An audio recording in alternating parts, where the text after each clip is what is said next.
जे राष्ट्रीय स्वयंसेवक संघाशी संबंधित आहेत, बहुसंख्य लोक यातले, त्यांना आपल्या पक्षात घेऊन प्रतिष्ठा द्यायची, हे भारतीय जनता पक्षाचं एक राष्ट्रीय धोरण दिसतं आहे मला वाटलं बदलापूरच्या शाळेमध्ये हा लैंगिक अत्याचाराचं प्रकरण घडलं होतं आणि बदलापूर 2 दिवस किंवा त्यापेक्षा जास्त पेटत होतं. आंदोलन झालं, दंगल झाली, गाड्या थांबवल्या, मुख्यमंत्र्यांना हस्तक्षेप करावा लागला, राजकारण्यांना तिकडे पाऊल ठेवू दिलं नाही. ज्या शाळेमध्ये हा सर्व प्रकार घडला त्या शाळेच्या संचालकांनी संबंधित मुलगी आणि तिच्या आईची तक्रारसुद्धा घेऊ नये, पोलिसांनी यासाठी दबाव आणला होता. भारतीय जनता पक्षाच्या माध्यमातून एका अल्पवयीन मुलीवर अत्याचार झाला, ज्या शाळेच्या आवारात झाला किंवा शाळेच्या खोलीत झाला, त्या शाळेच्या संचालकांची काहीच जबाबदारी नाही का? त्यानंतर शाळेचे संचालक फरार झाले, मग ते ठरवून सरेंडर झाले. आता आम्हाला तर असं वाटलं की ते अजून जेलमध्येच आहेत.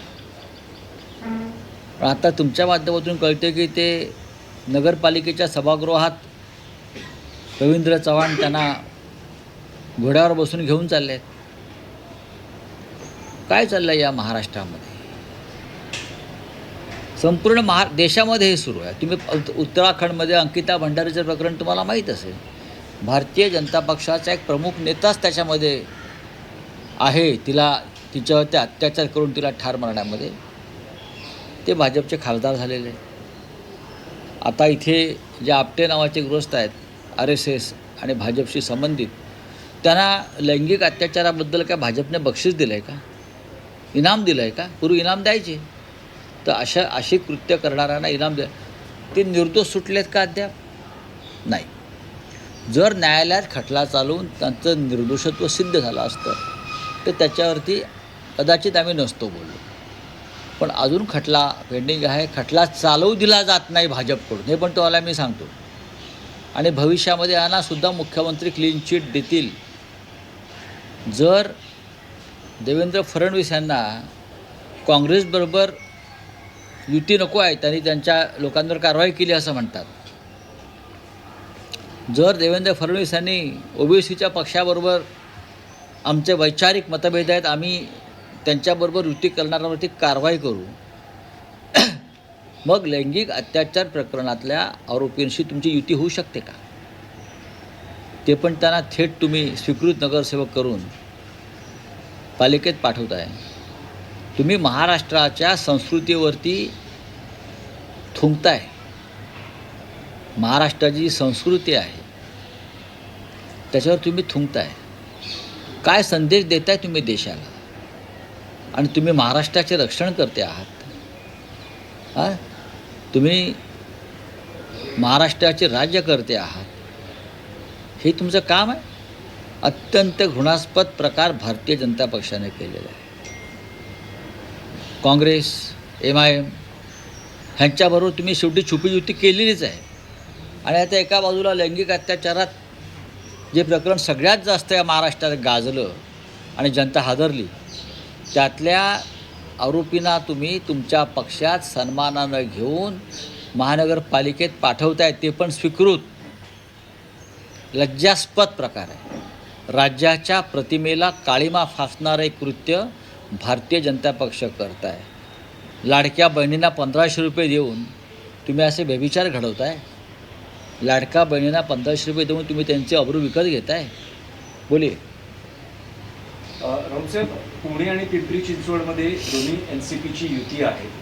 आज पहिल्यांदा असं बघायला मिळतं आहे की पुण्यात पत्रकार परिषदेत अजितदादा आणि सुप्रिया सुळे एका मंचावर शेजारी बसून वचननामा प्रसिद्ध करत आहेत. कदाचित महापालिका निवडणुकांनंतर असाच एक मंच असू शकतो आणि देशाच्या राजकारणात नाही बघा की अजित पवार आणि सुप्रिया सुळे या एकत्र आहेत, बसलेले आहेत. याचं आश्चर्य वाटण्याचं कारण नाही. 2 पक्ष वेगळे आहेत, 2 भाऊ बहीण आहेत. आणि दोन विभिन्न आघाडीतले हे लोक आहेत, एकमेकाच्या विरुद्ध वैचारिक लढाई लढणारे लोक आहेत. अजित पवार हे नरेंद्र मोदी आणि त्यांच्या विचारधारेचं समर्थन करतात. अजित पवार, नरेंद्र मोदी, अमित शहा यांच्या राजकारणाचं, त्यांच्या लोकशाही विरोधी कृत्याचं, त्यांच्या संविधान विरोधी कृत्याचं, त्यांच्या पापाचं समर्थन करणाऱ्या आघाडीमध्ये आहे. आणि दुसऱ्या बाजूला शरद पवारांचा जो पक्ष आहे तो या सगळ्यांना विरोध करतो आहे की नरेंद्र मोदी लोकशाहीची हत्या करतायत, अमित शहा हे यंत्रणांचा गैरवापर करून विरोधकांचा आवाज दाबतायत, अमित शहा, नरेंद्र मोदी हे हिंदू मुसलमान अशा धर्मांध विचारांच्या बरोबर आहेत आणि त्यावर निवडणुका लढतात.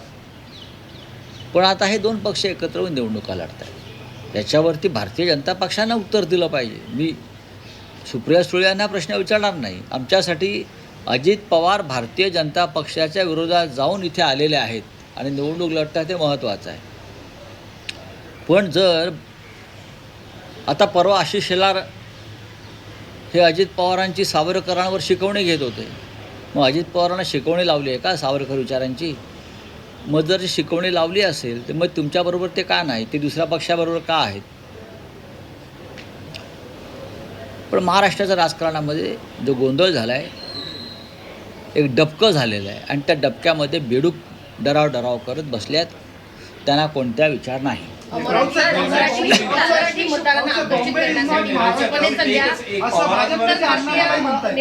पवारांवरच प्रश्न आहे की तुम्ही असं म्हणतात की दोन्ही विचारधारा वेगवेगळ्या आहेत पण एकत्र व्यासपीठावर आहेत. तर हे चित्र बघताना तुम्हाला आश्चर्य वाटतं की खंत वाटते? नाही, आश्चर्य वाटायला नको आणि खंते वाटायला नको. सध्याचं राजकारण ज्या पद्धतीनं चाललेलं आहे, फक्त येणं केनं प्रकारे माझी माणसं निवडून आली पाहिजेत यासाठी लोक एकत्र येत आहेत. जर अमरनाथमध्ये काँग्रेसचे 12 नगरसेवक भाजपात विलीन होतात किंवा परभणीमध्ये शिंदे गट, ओबीसी गट एकत्र येतात, तर कोणती विचारधारा राहिली महाराष्ट्रामध्ये? विचारधारा फक्त व्यासपीठावर बोलण्यासाठी आहे, बाकी काही नाही, आणि मुलाखती देण्यासाठी आहे. Bombay is not Maharashtra city असं वादग्रस्त विधान भाजपचे नेते अण्णामलाई यांनी केले. याच्यावरती एकनाथ शिंदे यांच्या पक्षाचं काय म्हणणं आहे, जे स्वतःला शिवसेना वगैरे समजतात, आणि महाराष्ट्राचे मुख्यमंत्री देवेंद्र फडणवीस जे म्हणतात की सूर्यचंद्र असेपर्यंत मी मुंबईला महाराष्ट्रापासून वेगळं होऊ देणार नाही. बरं का, गर्जना चांगली आहे, पण तुमच्या पक्षाचेच पुढारी इथे येऊन मुंबई महाराष्ट्राची नाही असं म्हणतात. त्याच्यावर त्याने उत्तर दिलं पाहिजे, एकनाथ शिंदेनं उत्तर दिलं पाहिजे, त्यांच्या लोकांनी उत्तर दिलं पाहिजे. मुंबई महाराष्ट्राची नाही असं तुमचे स्टार प्रचारक सांगत आहेत. हा जो कोणी अण्णा फण्णा झन्ना मलाही आहे, बरं का, हा विचार भाजपचा आहे का? तो भाजपचा नेता आहे. नेता असेल तर तुम्ही त्याच्याविरुद्ध, या अण्णामलाईविरुद्ध इथे गुन्हा दाखल केला पाहिजे, महाराष्ट्रद्रोहाचा. महाराष्ट्राच्या राजधानीविषयी तो असं कसं का वक्तव्य करू शकतो? 106 मराठी हुतात्म्यांचा अपमान भाजपच्या अण्णामलाईनं केला असेल तर महाराष्ट्राच्या मुख्यमंत्र्यानं त्याच्यावर गुन्हा दाखल करून त्याला ताबडतोब अटक केली पाहिजे. त्याला मुंबईच्या बाहेर जाऊ देता कामा नये. कोणी लुंग्या येईल आणि मुंबई महाराष्ट्रावर अशा प्रकारे जाऊन आमच्या तोंडावरती चप्पल मारून जाईल. कुठे आहे तुमचा स्वाभिमानी बाणा? हे धनुष्यबाण ज्याने घेऊन चोरला आहे किंवा जे शिवसेनामुळे मिरवत आहेत, का त्यांच्या तोंडामध्ये आता गोळा बसलेला आहे कापडाचा? एवढे लाचार की तुमच्या थोबाडात मारून गेला तो अण्णामलाई सरकारच्या. आमचं आम्ही बघू, आम्हाला काय करायचं ते. हा कृपाशंकर बोलतो मुंबईचा महापौर उत्तर भारतीय होईल. अण्णामलाईसारखा माणूस येऊन सांगतो की मुंबई महाराष्ट्राचीच नाही. हां, देवेंद्रजीने याच्यावरती उत्तर द्यायला पाहिजे.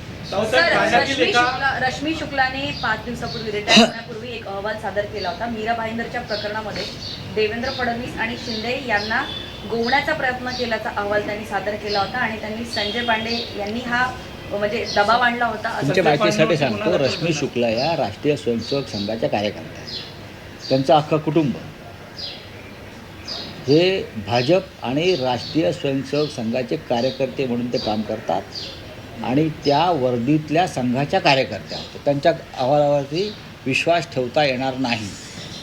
तसं नसतं तर त्यांना एक्सटेन्शन दिलं नसतं ना, संघाच्या दबावामुळे दिलं आहे. ते तिथे काय दिलं चला आप हिंदी में बोलिए. एक मराठी प्रश्न आहे. देवेंद्र फडणवीस असं म्हणत आहेत की बाळासाहेब ठाकरेंचा जन्मही पुण्यातला होता, त्यामुळे तशी मुंबई ही माझी कर्मभूमी आहे बघा, असं फडणवीस म्हणत आहेत.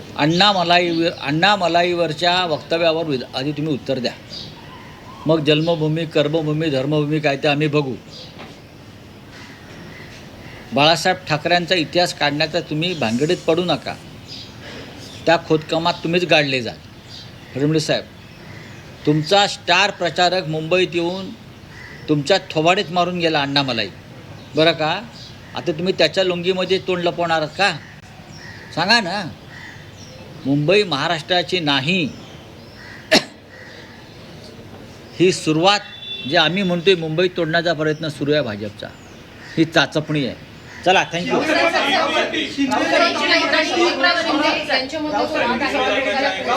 पैमाने पे मुंबई महाराष्ट्र की नहीं है ऐसा कहा जा रहा है भाजपा। एक अन्ना मलाई आया है, कहाँ से? तमिलनाडु से. मुंबई में स्टार प्रचारक है बीजेपी का.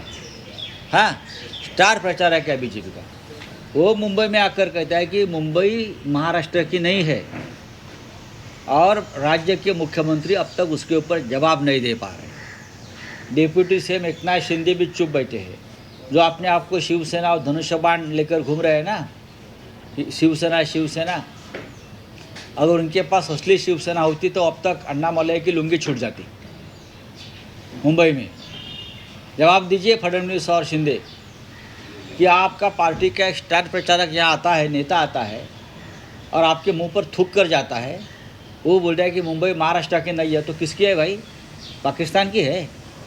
आप मुझे बताइए. बांग्लादेश की है? मलेशिया की है? आप बताइए ना, किसकी मुंबई है? ये अण्णा मलाई से हम सवाल पूछेंगे. अब वो अभी वो मुंबई में है क्या मालूम नहीं, भाग गया होगा डर के. उसके ऊपर एफआईआर लॉज होना चाहिए. जो महाराष्ट्र का और मराठी लोगों का अपमान किया है ये अण्णा मलाई ने. कृपा शंकर एक बात करते हैं, अण्णा मलाई एक बात करते हैं. क्या आप मुंबई हमसे तोड़ना चाहते हो मराठी लोगों से? चलिए.